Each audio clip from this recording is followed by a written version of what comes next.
Fêter le 66e anniversaire de la disparition de maman Marie-Noëlle Keangani. Mes impressions sont très très bonnes.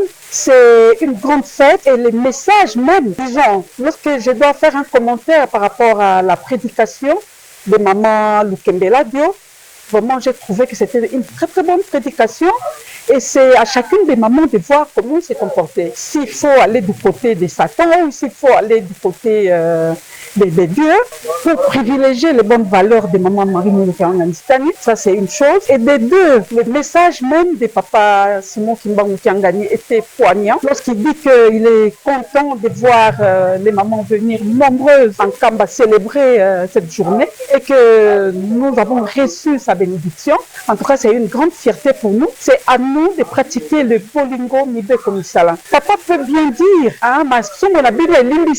mais quand vous restez dans ces machumos-là, je ne pense pas que vous serez pardonné. Donc, c'est à chacune des femmes de voir comment se comporter dès aujourd'hui, comment corriger toutes les erreurs du passé et voir le futur. Quand papa insiste sur Kolona Kobokola, à Lutendele, à Kunjulu, à Kinkewa, donc c'est une grande leçon qui nous donne. Si nous pouvons nous réveiller, si nous pouvons nous lever pour prêter main forte à papa Simon Kimbangu Keangani, pour prêter main forte à l'église, je crois que nous n'allons pas mourir de faim. Donc c'est un message très fort qui doit même être capté par l'homme politique et pourquoi pas par les gouvernements congolais et d'autres gouvernements du monde.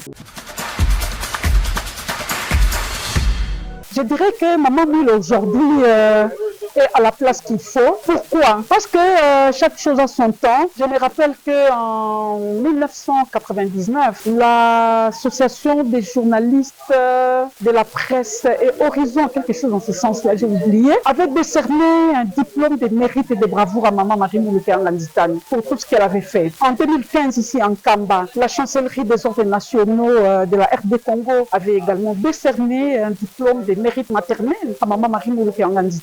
Moi-même, j'ai écrit sur Maman Marie-Noëlle Keangani que j'ai publié à l'université Marien-Ngouabi. J'ai participé à une conférence à Paris-Nanterre où j'ai parlé de Maman Marie-Noëlle Keangani. Et aujourd'hui, lorsque j'apprends que le nom de Maman Marie-Noëlle Keangani est donné à l'une des rues de Bruxelles, je dis que c'est une chose et je demanderai au gouvernement congolais de se réveiller. La Belgique s'est réveillée. On ne sait pas comprendre comment cette maman qui a souffert, à qui on avait interdit de donner quelque chose à manger. Mais voilà, le même Belge, il vient et qui donne le nom de Maman Mouilou à l'une des rues. Qu'est-ce que ces Belges ont vu? Donc, il faut comprendre que Maman Mouilou, c'est une grande personnalité. Maman Mouilou, c'est un modèle de femme parmi tant d'autres en Afrique et dans le monde. Effectivement, c'est une question très pertinente, messieurs les journalistes. Vous savez, je ne sais pas entrer dans ce que fait l'Église, parce que je n'ai pas un mot à dire. Mais au moins, avec ma casquette de professeur, je me bats jour et nuit pour parler de Maman Mouilou dans les différents milieux que je côtoie.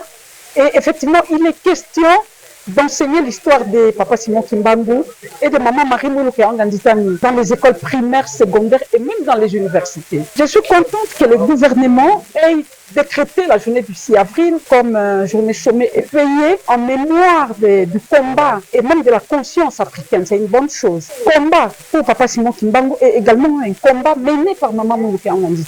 Lorsqu'on parle de la conscience africaine, mais c'est une bonne chose. Maman Mouilou avait une conscience. Elle était consciencieuse, elle était consciente. Parce que le fait de ne pas vouloir se livrer à des actes barbares, elle était non violente. Papa Simon Kimbangu également. C'était des personnes non violentes. Donc, lorsque j'entends parler de la conscience africaine, je me dis que le monde doit savoir ce que fait l'église kimbanguiste, ce que Papa Simon Kimbangu et Maman Mouilou avaient fait, pour ne pas citer les trois papas. Parce qu'ils n'ont pas vendu le pays. Aujourd'hui, on a des intellectuels qui vendent leur pays à cause des billets verts. On le sait bien. Mais Papa Simon Kimbangu et Maman Mouilou ne l'ont jamais fait. Et c'est un exemple à copier par l'Afrique et partout dans le monde entier.